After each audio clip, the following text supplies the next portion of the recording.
Assalamualaikum warahmatullahi wabarakatuh. Bismillah, alhamdulillah, salatu wassalamu ala rasulillah wa ala alihi wa sahbihi wa man wala wa la hawla wa la quwwata illa billah. Subhanaka la ilma lana illa ma 'allamtana innaka antal alimul hakim. Rabbi shrah li sadri wa yassir li amri wahlul 'uqdatam min lisani yafqahu qawli. Amma ba'd. Nawaitu ta'allum wa ta'lim wa tadhakkur wa tadhkir wa nafa' intifa' wal ifadata wal istifadah wal hatha ala tamassuki bi kitabillah sunnati rasulih ibtiwa amarfatillahi subhanahu wa ta'ala. Bismillahirrahmanirrahim. Qala al-mu'allif rahimahullah nafa'ana bihi wa bi ulumihi fid dharain amin. Walaula nafara min kulli firqatin minhum ta'ifatul liyatafaqahu fid-din. Bismillahirrahmanirrahim. Alhamdulillahi ala ma syara'a minad-din wa hada ila siratil mustaqim. Wassalatu wassalamu ala rasulil amin sayyidina Muhammadin wa alihi tahirin wa sahbihi ajma'in. Amma ba'd.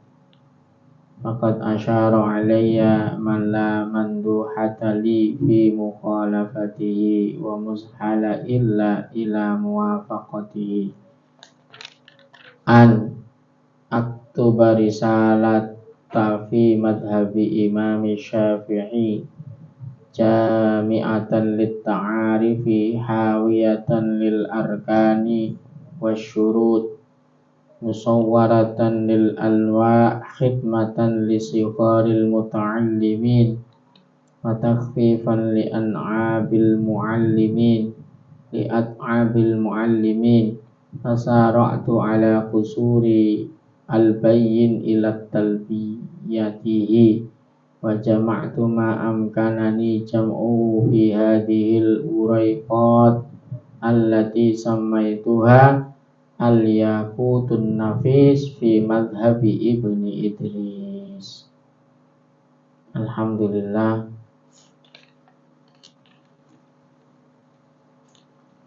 kita masih diberi oleh Allah kesempatan untuk menambah ketaatan kita kepada Allah Subhanahu wa ta'ala. Ini mengawali kitab fikih yang diberi nama Yaqutun Nafis fi madhabi ibni Idris. Ibn Idris ini adalah al-Imam Syafi'i, Imam Syafi'i.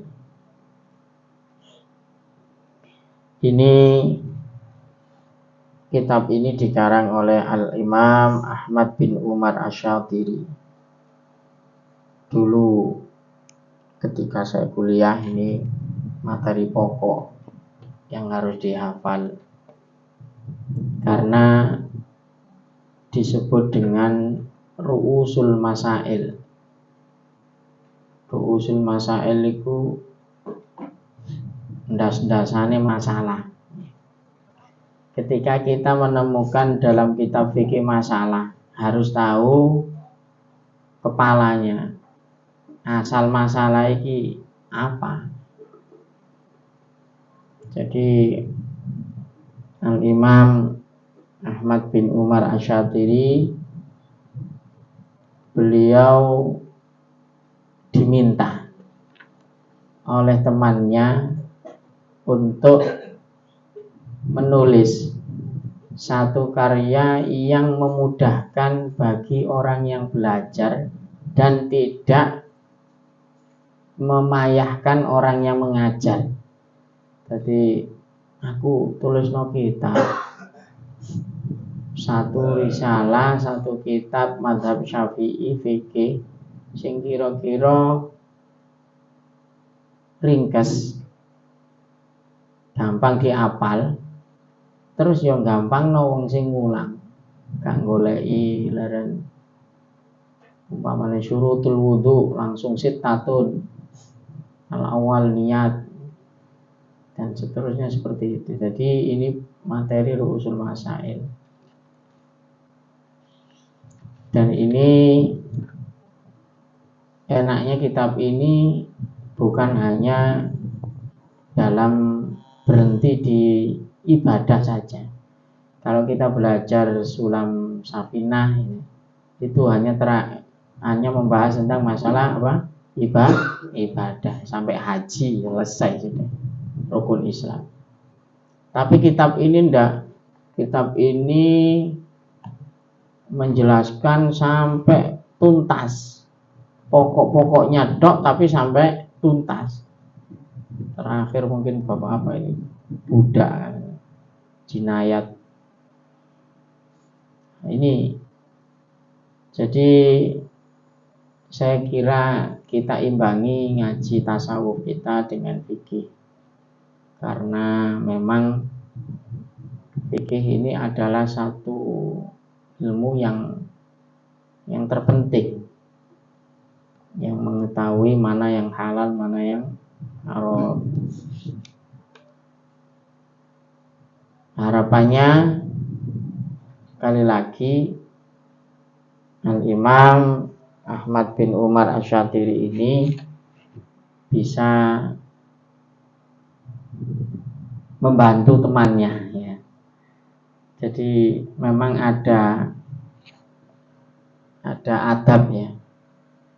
Sebetulnya untuk jadi orang yang mutakallim atau orang yang menulis ini nanti akan terkena khitab harus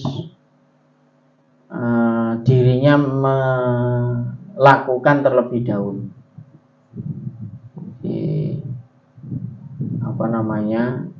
Ojo sampai awakmu iso dadi lilin, iso nerangi wong tapi awake dhewe hancur ya. Sebetulnya seperti itu.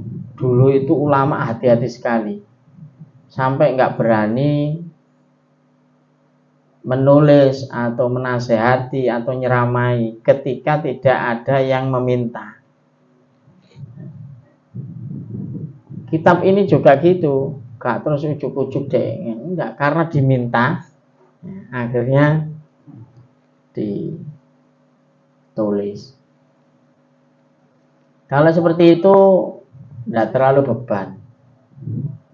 Jadi lah urusan kepemimpinan, urusan sampean iku dadi penasehat, urusan kamen dadi dai, jadi orang yang memberi omongan itu kalau bisa memang jangan meminta. Umpamane, sing aku sing ceramah, iku gak apik ngene budake ngene iku gak adab. Kok iki aku sing, kecuali kalau memang di majelisnya ya. Dalam artian memang kita ini apa ya? Ketika ada orang yang sudah berani atau menyampaikan itu punya tanggung jawab, dia juga harus melaksanakan. Itu seperti itu. Beda dengan diminta. Saya bilang Cak Imam, iki umumno ngaji jaen apa ringkesen sing hasil ngaji iki, hasil di-share.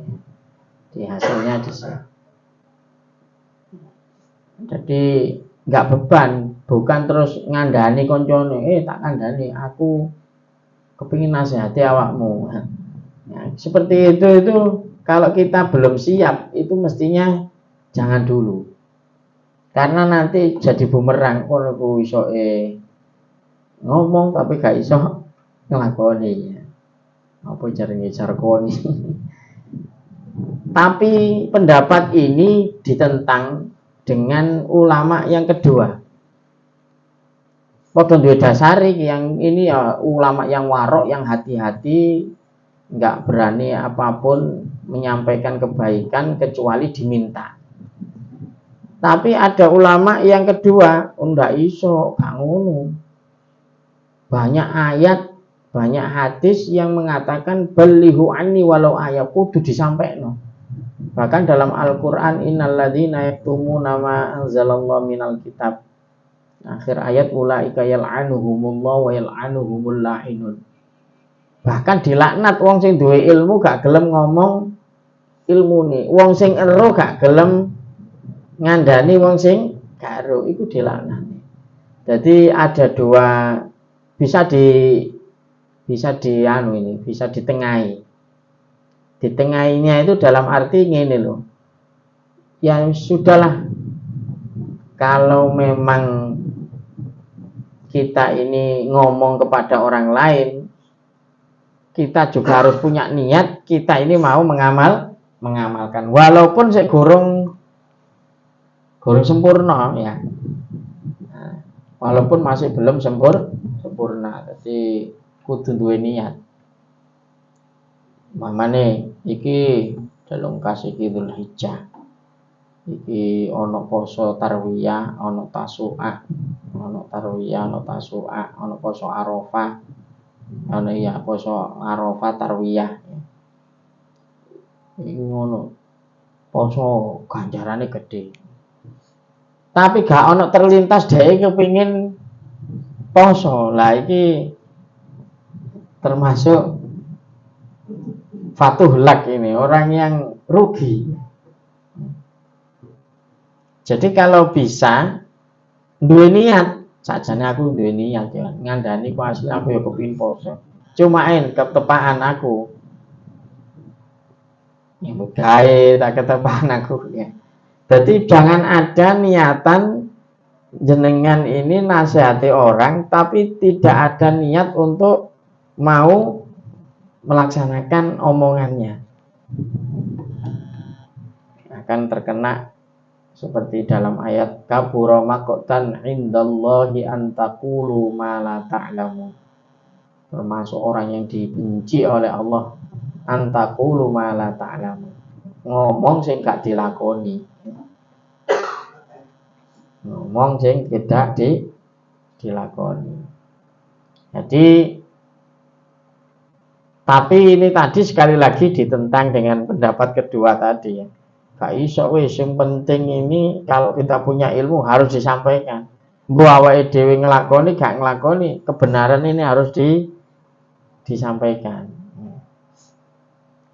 Jadi kalau bisa ya ditengahi, ku mau ditengahi dalam artian wis pokoknya berusaha ngono. Pokoknya jangan sampai ada niat gak gelem melakukan seperti orang-orang Yahudi, orang-orang Nasoro yang hanya suka ngomong tapi tidak mau melakukan. Kitab Yaqutun Nafis fi madhabi ibni Idris wal ma'mul minal muttalir ridha wal idha'a ma laysa muta'ayyinal khata'a minal maula subhanahu itsabatan wal qabul. Penulis berdoa semoga tulisan ini mendapatkan ridha Allah dan barangkali ada kesalahan kekeliruan, dan berharap kepada Allah menjadi amal yang diterima oleh Allah Subhanahu wa ta'ala. Padahal orang ini sudah alim, sudah waro, tapi masih meminta agar amalnya ini diterima oleh Allah Subhanahu wa ta'ala. Apalagi seperti kita yang gak jelas amali, lebih seperti Muqaddimah. Ini tadi muqaddimahnya penulis mengawali dengan mutu ayat walaula nafaro min kulli firqatin minhum ta'ifatun liyatafaqahu fiddin.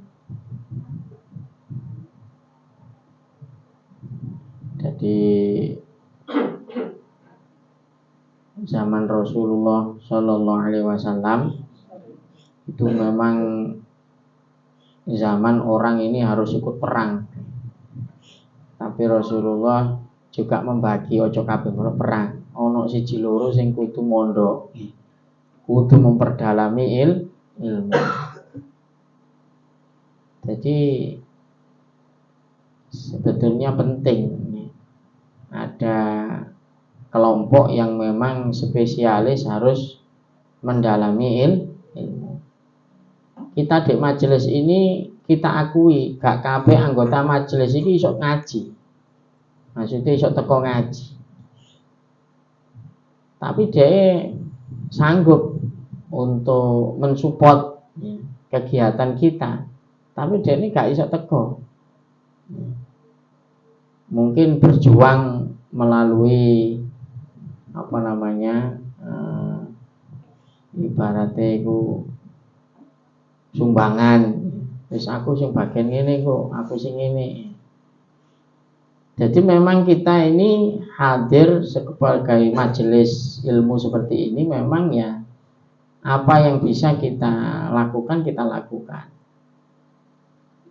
Kun aliman au muta'aliman au muhibban au mustami'an au muhibban.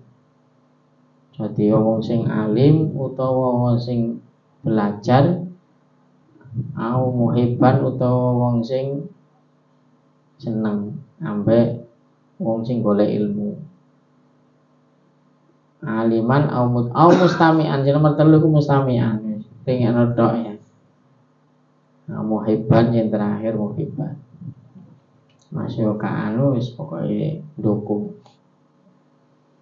Ini untuk mukadimah sementara, nanti kita lanjutkan di pertemuan berikutnya tentang Mabadiul Ashroh. Nanti kita akan tahu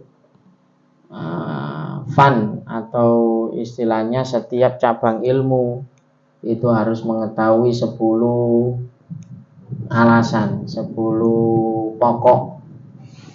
Jadi jenengan itu kalau belajar itu harus tahu ini pelajaran apa, judulnya apa, faedahnya apa, masalahnya apa, terus namanya apa, sumbernya dari mana, ya. Hukum mempelajarinya apa, ya.